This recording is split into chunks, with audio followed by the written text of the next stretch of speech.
So this says, another question. Can the Yankees tell their players not to slide head first? Jazz on Monday, Jeter in game 1 of the 2003. Well, all right, Jeter. All right, well, that's also 2 instances in 20 years.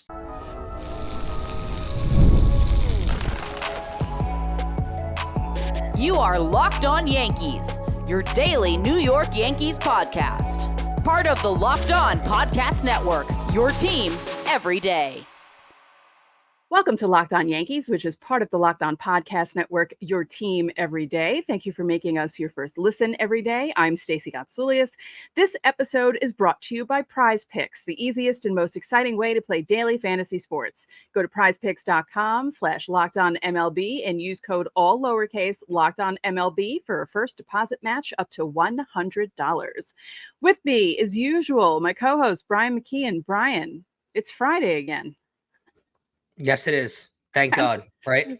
Yes, as the famous saying, song, and movie go, thank God it's Friday. Before we get started, don't forget to subscribe to the podcast on whichever podcasting platform you prefer.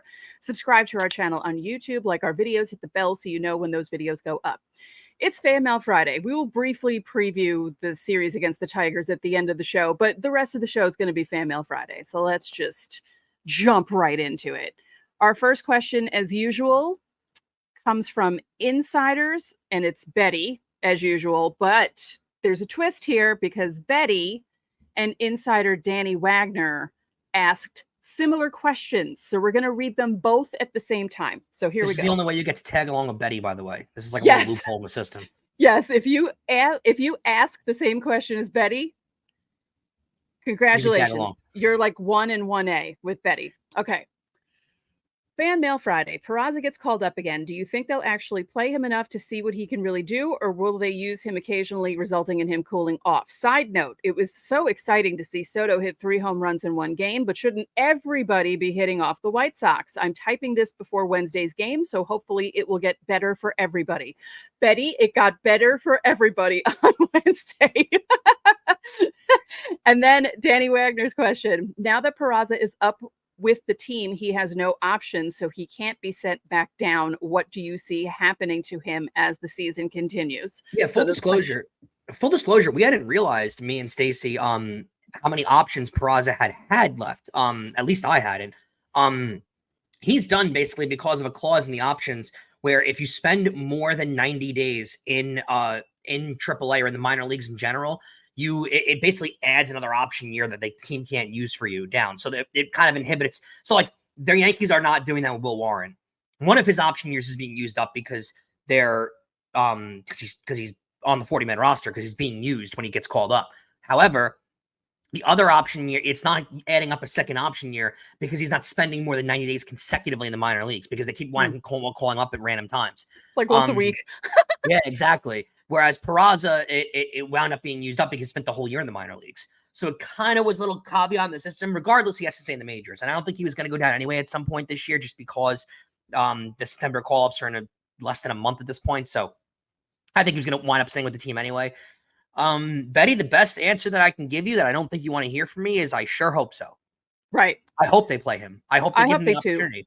I hope they do too. And I hope it's not just third base. I hope maybe they give him some reps at second. Maybe they give Volpe a day off at short because, there's sometimes where Volpe's bat and sometimes his fielding kind of dip a little bit and it seems like he needs a break. Peraza would be the perfect person to slip in there. So we'll see what they do. But yeah, I just hope he plays regularly or as regularly as they can possibly have him play. It sure is not deserving. I can't say it's not deserving. Right. Let's go to David F. Stacey and Brian, given that you both are longtime Yankee fans, what is your favorite piece of Yankees memorabilia? Mine is a Derek Jeter autograph bat. I think I'm gonna have Stacey beat on this one. I don't really have 99%. Well, I mean, look behind you. I've never seen more Yankee paraphernalia in one room. It's my brother's room. All right, but it's my brother's. It's my brother's It's in the family. Yeah, it's in the family. There's not a single signed ball, signed bat, signed jersey, anything that you guys have? I have a Roger Clemens signed ball. He signed it for me in 2002 too. Not for me. Like it wasn't, I walked into work one day and there was a birthday present, like a bag on my desk from one of my account managers whose wife happened to be the makeup artist for David Letterman. And Oh, wow. Roger Clemens was on the show at some point. And the card said, I know he's not your favorite, but I thought this was cool. I could not figure out what the autograph was. Oh, and I'm really? Is his autograph hard to decipher? Yeah. Yes. And I was looking at it like, I have no idea who this is. I thought, well, that's an awkward moment to have to ask. Because my account manager was a Mets fan. I'm like, did he give me a Met? Like, what is that? I could not figure out what it was. So I waited for him to get in and I was like, I can't tell who this is. And he's like, it's Roger Clemens. And I looked at it. I'm like, yeah, it still doesn't look like it says Roger Clemens, but thank you. I have a baseball signed by Babe Ruth and Lou Gehrig on the same ball. Oh, it's yes, a really you discussed this, right? It's a really old baseball. And it's currently in stored away, so no one's gonna find it. But that is the cherished thing that I have that I think is more valuable than anything. I can't imagine a piece of Yankee memorabilia being more valuable than that. Yeah, I mean, I do have I have my ticket stub from Cal Ripken Jr.'s last game at Yankee Stadium, which was pretty cool because he had such a great career. I have some of my ticket stubs from some of those incredible World Series games that I went to in the early 2000s. So that's pretty cool. But yeah, I'm not really a big memorabilia person. I don't know. Neither have I. Weirdly enough, this is like one of those weird moments. Other than like hats and shirts and stuff, but I was just texting my friend about being like big memorabilia people because he's got a friend, I guess, who likes to collect and spend lots of money on big famous sports memorabilia. For some reason, it doesn't do it for me. Like owning a signed jersey or it's cool. Like I have a Rangers Adam Graves signed jersey that I got as a little kid. I was at like a Rangers event and he signed it that I have framed. That's really cool. But like spending big money on big memorabilia items, it never did it for me. It was never an interest to me. Maybe I'll get into it one day, but for now, like I'm never the wait in line for autograph kind of people. Like I don't care, if that makes sense. Yeah. I think a picture is more valuable than an autograph, to be honest. Yeah, I'm the same way. Thank you for the question. Next one, Eric S. Now this says, you'll see on the screen, it says another question. The reason for this is the insiders were all in sync this week and we had duplicate questions from the insiders, which hasn't ever really happened. So I think now that I've mentioned the duplicate question thing, it's just going to keep happening. It's going to happen all the time now, of course. Yeah. So this says another question. Can the Yankees tell their players not to slide head first? Jazz on Monday, Jeter in game 1 of the 2003. Well, all right. Jeter. All right, well, that's also 2 instances in 20 years. Right. The Jeter in 2003 thing, that was more Ken Huckabee's fault for jamming his knee into Jeter's shoulder at third base as a catcher. Like, what are you doing, dude? So that's but I do understand that because I was always worried about Glaber because Glaber hurt his arm in the minors that way. So that's how he needed the UCL surgery. Yeah. So I do kind of cringe when I see guys do that. And it's just, I don't know if you have to break them out of the habit or if you can break them out of the habit of doing. Well, I also think it's more effective to slide head first. You're reaching further. Yeah. Sliding head first into first base generally makes no sense because you can run through the base. But I mean, like, would you, if a guy was stealing a base, would you ever slide feet first? Right. It makes so much less sense to do it that way. Right. And even home plate, you're able to reach more. You're also able to change your slide more sliding head first. Like you can slide away from home plate and reach your arm and tag the plate instead of going straight into the base. So with your feet, you really only are subject to going straight ahead into the base. No, they teach players to slide head first. It's more effective, especially at second base now with the players that do swim moves. Think of how many players slide into bases per game in baseball and how often you get an injury like this. Right. It's not that often. It happens. It was a fluky thing. Yeah, it's a fluke thing that happens. It's part of the game. Honestly, like the same thing can happen if a pitcher throws a pitch and his arm torques the wrong way and his arm blows. It's a freak thing. Adam Cole says, how many home runs will Aaron Judge end up hitting this year? What's your prediction? Really good question. What's he at now? 43, I believe, after last night. Jesus. Which is stupid. Yeah. Oh my God. I'm trying to think. I believe he's on pace for like 59. Like he's on pace for right below. I was going to say 59. I think 59. I'm saying 59. Where's he going to finish RBI wise? Because we're mid-August. He's at 110. Wow. So I mean, he's gonna finish with maybe 140. I would say, between 140 and 150. Yeah. And I'd say somewhere between 55 and 60. I'd say 58, 59, somewhere in that range, which is ridiculous. I mean, it's absurd. He's absurd. And here's another question from Lauren Ernest, another insider. Judge has his burger at the stadium. What kind of themed food or drink would you create for another player? I have an idea. I know it's the Soto Shuffle, but I feel like if you did a Soto Shuffle shake, it works. Oh, it does. It does. You know? Yeah. I don't know. I don't know what food themed. Yeah. Yankee Stadium does a really good job with the food. Like, I think this is going to come across really poor in taste, but I think it's the truth, and I think it's really hard to argue. I think Citi Field is way nicer than Yankee Stadium. Oh, yeah. Like, in the new stadium, Citi Field is way nicer of a ballpark. Oh, it's more aesthetically pleasing, certainly. I wish they would have done what they did with Wrigley with Yankee Stadium, where they would have essentially, with Wrigley when they remodeled it, they essentially knocked down the entire stadium from the walls in. So the walls stayed up, but the entire interior was removed. And they made it look like the old stadium, but Wrigley's got all full suites now. It's got the underground suites, the new clubhouses, the whole Wrigley is basically a state-of-the-art brand new stadium, just remodeled.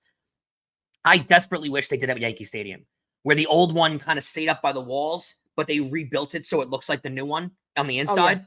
Because if it looked like the new one on the inside, but it was still in the walls of the old one, you can still say they've been playing there for 130 years. But the fact that they removed it and moved it across the street, you can't really do that.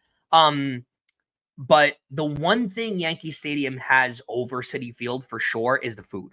Yankee Stadium's food is tremendous. The chicken bucket, bacon on a stick is really popular at Yankee Stadium. The Judge Burger, the steak sandwich stand in the left field. The Yankee Stadium does the nacho bucket of the helmet nachos. Yankee Stadium does a tremendous job with food. So I really, honestly, I don't think they need to touch the food at Yankee Stadium. Yeah, I just think they need to add a Soto shake, but other than that, everything when else Judge was on his rookie deal, the next best value in sports was the chicken bucket for $20. All right, don't forget, subscribe to the channel, hit the like button on our videos, hit the notification so you know when those videos go up. And if you would like to be part of next week's Fanmail Friday, which Brian will be doing by himself. Oh, yeah. Again, reply to the pinned comment on our videos Monday through Thursday on YouTube. Or if you want to be in segment 1 or the first question of segment 2, as is today's episode, you can join the Locked On Yankees Insiders Club. The link is in the description. It isn't only for Fanmail Friday. We have conversations with you guys, send you out roster moves, lineups in case they're weird, and I want to see your reactions because some of your reactions are hilarious. There's a 14-day free trial. It's a lot of fun. So coming up next, more Fanmail Friday.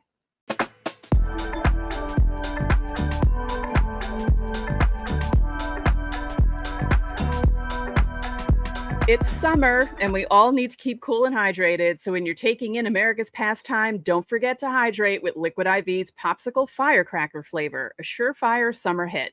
Get hydrated with electrolytes, essential vitamins, and clinically tested nutrients from the #1 powdered hydration brand in America, because baseball and summer go together like Liquid IV and indulgent hydration.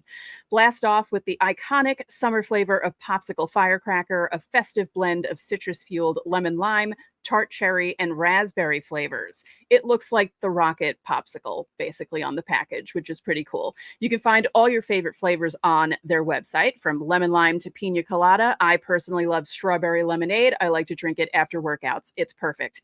Tear, pour, live more. 1 stick and 16 ounces of water hydrates better than water alone. It also has 3 times the electrolytes of the leading sports drink and 8 essential vitamins and nutrients. No more thirsty summers when you indulge in hydration with Liquid IV. Get 20% off your first order of Liquid IV when you go to liquidiv.com and use code MLB at checkout. That's 20% off your first order when you shop Better Hydration using promo code MLB at liquidiv.com.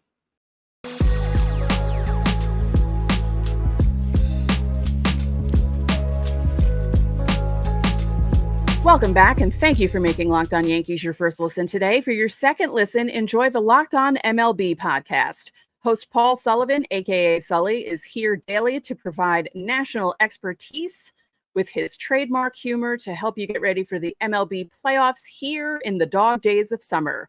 Prepare for the Fall Classic with Sully, who has it all covered every single day on Locked On MLB, available on YouTube or wherever you get your podcasts. Part of the Locked On Podcast Network, your team every day. Don't forget, you can catch every pitch of the Yankees hometown broadcast with SiriusXM. Just download the SXM app and search the word Yankees. Technically, the dog days of summer are over. It's a period, I didn't know this, it's a period of 20 days, something to do with the dog star in the sky, and that period of 20 days ended on Sunday. So the dog days are technically over. It's amazing what you find out on the internet. Like, there are so many things that I've discovered as an adult where I thought, oh, I was completely wrong about that.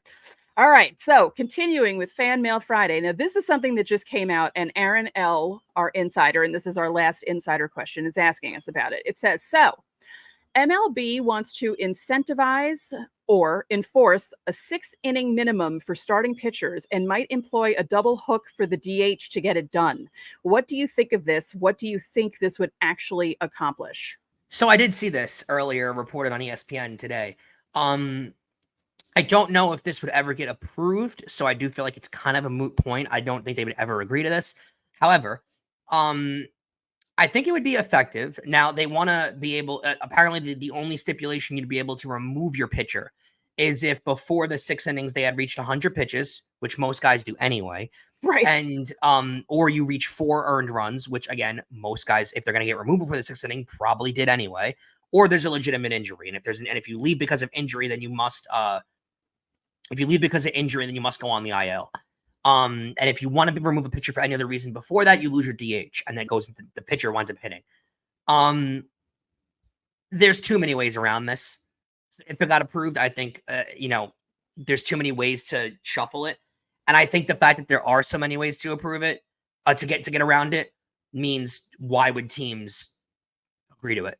Right. If you lose your DH and it goes into the pitcher role, if you're going to remove your pitcher before the 6th inning, then why wouldn't you just put a pitcher in the designated hitter role, right? Like they do with Ohtani, right? And just if you're gonna then just remove him and then just keep DHing another guy. Like, that makes no sense. Yeah, I don't think it's getting approved. I saw someone tweet that out on Thursday, and I quote tweeted it and said, "LOL, good luck with that." Yeah, well, the players' union would never agree to it anyway. No, and it doesn't make any. There's too many loopholes to get around it, so why would it's a moot point? Right. Right. Let's go to YouTube, and our first YouTube question came from an Orioles fan, so this should go well. Jason Hoffman writes, "Hey, Stacey and Brian, Orioles fan here. My buddy and me, who's a Yankee fan, we're discussing what each team needs to win the division. I think a 25-17 record down the stretch for either team secures the division. Obviously, the O's have to win at least one game next month for the Yankees to have to sweep for a tiebreaker. Curious of your thoughts." That record doesn't sound that crazy. Again, I think the Yankees are in much better of a situation because of the strength of schedule. Reigning is so much more. The record also has to be tweaked a little bit because that was the question from like 3 days ago at this point, because we're recording Thursday and the show's on Friday. But similar to that, yeah. I think it would. Doesn't seem like that great of a record on the way out. The Yankees' schedule was a lot easier than the Orioles' schedule, so I think they're at a little bit of an advantage. There's a good chance that it comes down to the final series, which, as a Yankee fan, I hope they're 2 games up. I know, because then it affords them to lose 2 out of 3 and still win the division. Mm-hmm. Because if they're less than 2 games up, they're going to lose the division. Because the one team they can't beat this year is Baltimore. They haven't been able to touch Baltimore all year. So, and both teams are going to be able to finagle. They'll probably, if the records are tight going in, they'll probably try to finagle their rotations and treat it like a playoff series, because they'll have to. That'll be is that series in the Bronx or in Baltimore? I believe it would be I believe it's in Baltimore. It's in the Bronx, that series, at the end of the month. It's in the end of September. Let me pull it up real quick just to see where it is. Not that it matters much, because the Orioles are able to win games no matter what stadium they play in. Yeah. But this is all going to come down to if that's a Friday, Saturday, Sunday series, what do you do on Wednesday? Do you go bullpen games so you can set up your rotation a little bit better? It's a Tuesday, Wednesday, Thursday, but the Yankees have off that Monday. And they're in a series against the A's in Oakland prior. And that series is in Yankee Stadium. Okay. So we'll see. I think there's a really good chance that in this series, both teams try to kind of like finagle their rotations to get their best starters out there. The Orioles, similarly, even though those games are in Yankee Stadium, they also have Monday off. So good chance both teams on that Sunday, and they're playing the Tigers that Sunday. Good chance both teams treat that Sunday game like a bullpen game, give their starters more rest. And you see the Yankees, you might get like, you might get Cole going out there on game one. Like it might be Cole, Heel, and I don't know, Stroman or Rodon. You might have to treat it like it's a playoff series, because if they're up 2 games at that point, they'll only need to win one of those games to essentially clinch. It's the second to last series of the season. The Orioles have Minnesota, and the Yankees will have Pittsburgh to finish off. So we'll see. Minnesota's been a lot tougher, but they won't have anything to play for. Yeah, we'll see. Yeah, it could be a very fascinating series. Thank you for that question, Orioles fan. We appreciate you watching our show. Yes, for sure. We have fans from other teams watching the show, by the way. I've gotten a message from Red Sox fans, which is really disconcerting, but they've all been very supportive. So thank you. Yeah, but sometimes you check up on your ex on social media. I understand. Next question. Optimistic Zombies. Cool name. Yeah. Anyone else a bit concerned about Mark Leiter Jr.? His numbers since joining don't look great. I'm a little concerned. Yeah. I hate to sound like Aaron Boone here, but I do love his stuff. Yes. I do love the way he pitches, and I love his mental makeup. But yeah, I'm a little concerned. He hasn't looked great in his last couple of starts. But again, I don't worry about him confidence-wise in a playoff game, if that makes sense. Yeah, I don't either. I think he's just working out some things, and I feel like there might be a little bit of pressure, just a little bit, because your father pitched briefly for the Yankees, your uncle pitched briefly for the Yankees, your uncle's well known, your name is well known, you're playing now for the Yankees. It's different than playing for the Cubs. No offense to the Cubs, but it is. So I think he just has some things to work out, and he does have good stuff. The whiff rate is insane. So I think I'm a little concerned at the moment, but I think things will be better. Yeah, I trust him in a playoff game. Yeah. His stoic behavior and his whiff stuff, I like a lot. Mr. Mallory says, how can Volpe find consistency? Have his struggles simply been attributable to age? That's one of the things I actually agree with Aaron Boone on. You got to remember, like, what were you doing at 22 years old? He's 22 years old. Like, you're going to go through your ups and downs when you play. Going out and getting drunk, basically, exactly. Was what I was doing at 22. He has moments where he looks really good and stretches where he looks really good. And then he has stretches where he looks lost. I think young players go through this. He got called up very young. And I think he's just going through. Listen, the fielding hasn't dipped. He's still a tremendous fielder. It's just really his bat. I think you're going to go through consistency problems. It's still, listen, way better than last year. Yep. Volpe was hitting under 200 last year. So, I mean, he's improved upon last year. He's going to have struggles. That's the nature of the beast. Are you that concerned about him? Because I'm not overly concerned about him. No, it's just frustrating because the peaks and the valleys are so high and low offensively. I just want him to be a little more consistent and maybe not so up and down, but it'll come. He's hitting 249. He's got 122 strikeouts. Not going to strike out 200 times. He's got 11 homers. That the power numbers aren't there from last year. 11 homers, 50 RBIs, 688 OPS. It could be better, yes, but he's also in his second year in the league and he's 22 years old. Right. Like, give it time. Yep. Okay. Last question of this segment from Seth Michael Pinder. What do we need to do to finish the season strong and take the AL East? Win series. And don't get overwhelmed over losing one game in a series, but win series. They have to play like they played in April and May. Yeah. Basically is what they need to do. They need to have that fire back, but hold on. They need to have that fire back. They need to have that fun back, and they need to have that we're going to go in and beat you, whoever you are, kind of attitude that seems to be missing a little bit. You also got to take into account, like, Baltimore is going to have the same mindset. They're going to take a step up too. So you kind of got to rationalize, like, the Yankees have to get consistent and go out there and concentrate on winning series. That's what the most important thing is. And just worry about yourselves too. Like, don't scoreboard watch. Don't get, which I don't think they do. We do that more than they do. I do it every game though. Yeah. I'm at that point now. Yeah. I mean, it's. Have you reached scoreboard watch season for you? For me, it's here. Like I'm concentrated on the Orioles schedule now. Well, no. That might have something to do with me putting in an Yankees to win the AL East bet, but that might be it. I will just check. Like, I'm not like, oh my God, what the Orioles do. Like, I'll just be like, oh wait, let's see what the Orioles did. Like, I'm not obsessive about it, and it's not every night either. Like, I'll kind of forget about the Orioles, and I'm like, oh yeah, right. Let's see, let's see what they're doing. But yeah, no, I'm not obsessed with it yet. Yankees not yet. are a minus 180 favorite on FanDuel Sportsbook to win the American League East. By the way, really good odds. All right. Well, bad odds if you're gonna bet it. Coming up next, more Fanmail Friday and a quick preview of the Tigers series.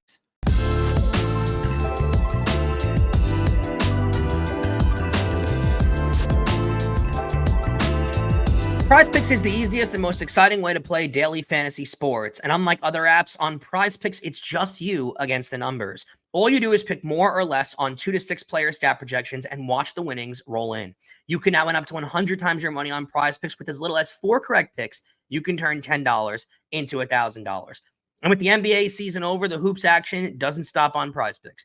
Women's basketball is still heating up, and with stars like Caitlin Clark and Angel Reese looking to make names for themselves, alongside greats like Breanna Stewart and Najah Wilson, you could win up to 100 times your cash watching them ball out.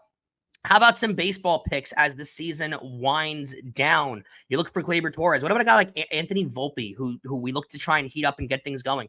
You can bet on him to get a hit every night, or strikeout props. You're going to need big performances out of guys like Garrett Cole and Carlos Rodon.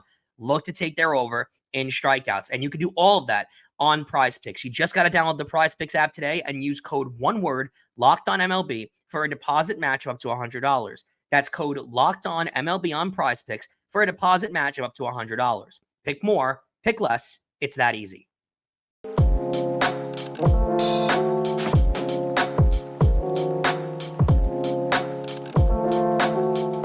Locked On has launched the first ever national sports 24/7 streaming channel on YouTube, and now it's also available on Amazon Fire TV in the free Fire TV Channels app. Locked On Sports Today is here for you 24/7, covering the top sports stories of the day with the local experts of Locked On, plus our national shows that are covering every league. Find Locked On Sports Today now, available on the free Fire TV Channels app. Stacey, just a couple more questions here to close out the show and close out the week.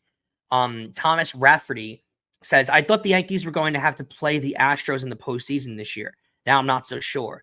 Do you think the 2024 Yankees can repeat their regular season success against the Astros if they meet in the ALCS? I would say they're not as strong, the Astros.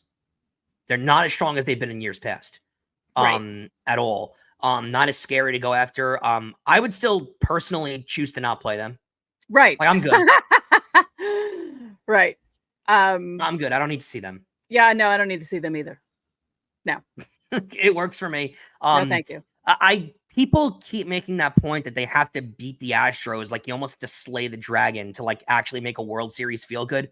No, a World Series feels fine to me whether they win it or not.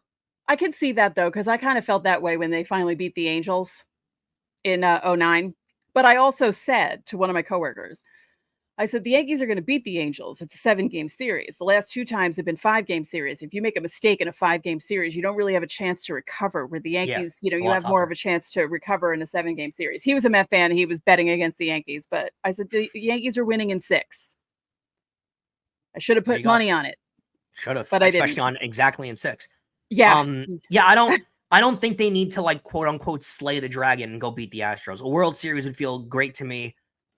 Whether they beat the Astros, didn't beat the Astros, doesn't matter to me, honestly. Right. Yeah. I can't. I can't deal with another Astros player. I'd love to beat them. I'd love to beat them, but it doesn't matter to me. Like I don't need to play them. Yeah. And our last question for this week's Fan Mail Friday comes from Big Georgie 333. What is the best World Series that you both have seen? One with the Yankees in it or 2 different teams? Thank you, guys. This is the easiest question I could have been ever given. 2011 Cardinals Rangers. I don't think there's ever been a better World Series played. I honestly think that's the best World Series ever played. They were down to their final strike twice. Like, I don't know if there's a better World Series that's ever been played. In like my lifetime that I've watched, I guess there's been better World Series. I know there's been really competitive World Series. Nothing compares to that one for me. That was the best World Series I've ever watched. Yankee fans, it pains me to say this, but I feel like the 2001 World Series was amazing, even though we were on the losing end of it. Just the way that was a great series. Oh my God. The way that series was played. I mean, walk-offs, dramatics. Oh, geez. Yeah. Like, would I rather the Yankees have won that series? Yes. Sure. But when you talk about greatest World Series, I mean, that was like right down to the last walk-offs, the dramatics, and the fact that the final game was the greatest closer of all time, blowing the save. Yeah. I mean, I hate admitting that as a Yankee fan too, but like, it's hard to argue against that. Yeah. Ooh, it hurts me so much. Oh, and a note to Insider Deb U. Got your question, but I'm saving it because I think it'll actually work better for a segment for the show. And I don't want to just condense it to like a 2-minute answer. I think we could do a whole segment on it. Brian doesn't know what it is yet. I'll tell him after we're done recording. But I really think it would make a better, longer discussion. So I just wanted to let you know, got the question, and that's what we're going to do with it. Perfect. So I didn't want you to feel like you were left out. Yeah. Looking forward to it. Mm-hmm. Thank you, debut. Debut. Can I call you debut? Let's go to the Yankees Tigers series real quick. Just go over the pitching matchups for you, Stace. Friday, Yankees are going to throw out Garrett Cole, 3-2, 4.17. That's really hard for me to judge on what Garrett Cole's done this year stat-wise. I mean, he's looked really good in his last couple starts. Let's hope he can continue that. Tigers are throwing out undecided. He has great numbers this year. Nothing on the boards. Saturday is going to be a 1-10 start for the Yankees in Detroit. Rodon will be out there, 13-7, 4.18. Again, hard. He's coming off some really, really, really good starts, so it's hard for me to really judge that. Going up against Kiter Montero, who's really struggled this year, 3-5 with a 5.76 ERA. He's only thrown 54 innings, though. And then Sunday will be a 7 p.m. start. It'll be the Little League Classic in Williamsport, PA. Stroman versus Skubal. Good luck with how good Skubal's been. Yeah, good luck with that, guys. Good luck with that. He's probably going to win the AL Cy Young. Yeah. He's been that good. He's been that good. He's amazing. So yeah, it's the end of another week. Thank you guys for your questions. If we didn't get to your questions, I'm sorry. We only have enough time for some questions. There were some duplicates. There were also some kind of weird questions that I didn't think we could answer from YouTube. And then there was one guy who keeps leaving the same comment under the pinned comment. He did it last week.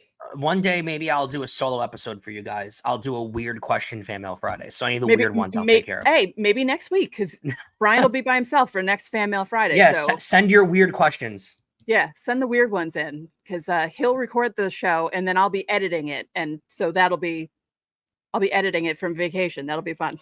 Exactly. One more time, you can catch every pitch of the Yankees hometown broadcast with SiriusXM. Just download the SXM app and search the word Yankees.